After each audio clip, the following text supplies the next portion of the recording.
After Black Saturday's fatal bushfires, it's hard to believe Victoria's emergency services require more warning about the need to clearly communicate with each other and the public.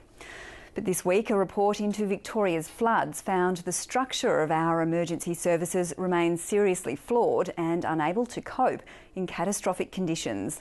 It's hardly cause for comfort leading into the next bushfire season. The agency in charge of flood response is the State Emergency Service. Its Chief Executive, Mary Barry, joined me in the studio. Well, Mary Barry, welcome to the program. Thank you very much. Neil Comrie's report is scathing in its criticism of the SES, in finding that your organisation was just simply overwhelmed by Victoria's floods. Did you fail your first big test since Black Saturday? Well, I think we should look at the floods in a bit of context. This was the biggest event we've had since I've been at SES, which is now nearly 6 years. And looking back over the last 20 years, it's the biggest event SES has faced in that period of time.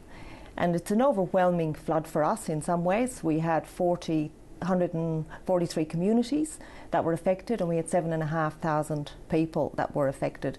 So it certainly stretched the organisation, but we did have quite a number of assistance in the terms of other emergency services.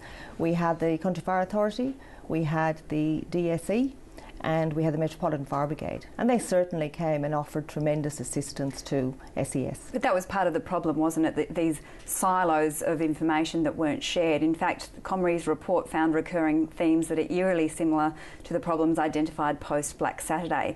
Problems of getting up-to-date information, warnings not matching what was happening on the ground. Did the SES and other emergency services learn anything from Black Saturday? Well, since Black Saturday there has been a new warning system put in by the CFA and the DSE. SES is now adopting that warning system, which is called One Source, One Message, and we will have that implemented by the end of the month. So that will enhance our warnings to the community and enable us to provide more accurate information in a timely manner. What have you identified that needs to change? Well, what needs to change are the emergency management arrangements and the structure of emergency management in Victoria. I believe the state of Victoria has the capacity to manage large-scale events. The way the organisations work currently is we all have our own acts and we work, as you said, a little bit in silos. When we need to call in other emergency services to assist us, we depend on MOUs between the agencies.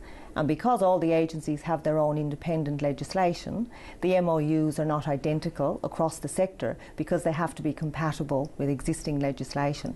So we support Neil Comrie's recommendation that the state looks at an overarching governance structure to oversee emergency management, so that when we have a big event, such as the flood we just had, or the fires back in 2009, that there is an overarching governance structure, which means that capacity can be utilised much more efficiently and effectively rather than in the siloed approach. Neil Comrie also notes that Victoria right now is saturated with water and the risk of further flooding can't be ignored, nor could the possibilities of other large-scale emergencies, he says.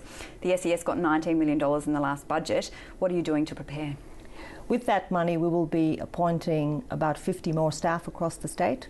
We will have people in the community education field. They will be out educating the community, partnering with the community to enable them to prepare better for floods.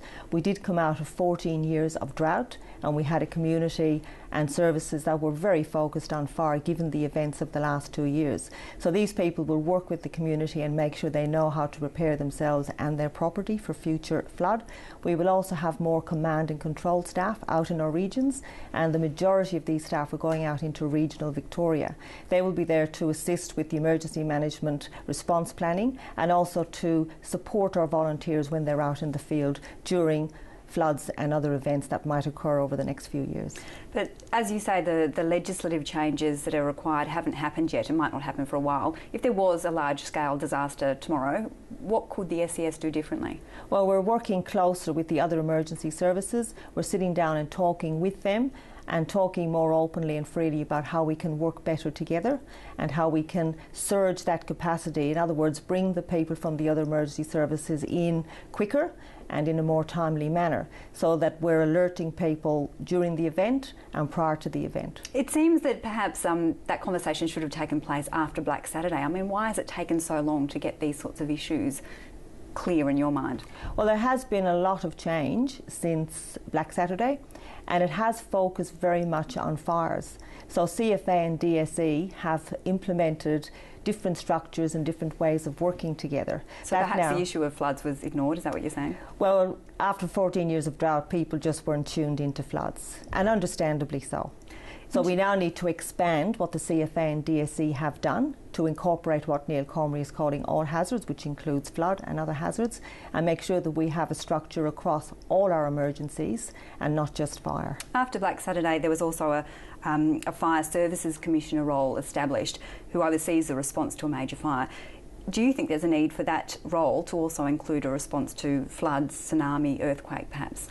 Well, I think the review will look at that. We do have a state controller that is responsible for controlling floods. That's our Director of Operations. There is only one state controller. So what we'll be looking at is working with other agencies to make sure that we have backup for that position when we have another flood. For example, during these floods, we appointed Ewan Waller, who is the Chief Officer with DSE, as a state controller. So we have 2 staff members who can do that, and we now have a 3rd person, and we will work with the other agencies and make sure that when we get a next event, we have more than 2 or 3 people to fill that role. Do you think this calls for the CFA and the SES to merge? I don't believe a merger is necessary. I think what we really need to do is to enable all the agencies to use the capacity the state has across all agencies when we have an emergency. And that means really looking at the legislation, breaking down the barriers, breaking down the silos. So in essence, when we have a big event, we do have one emergency service across Victoria. All the best for that. Thanks, Mary Barry, for your time. Thank you very much, Josie.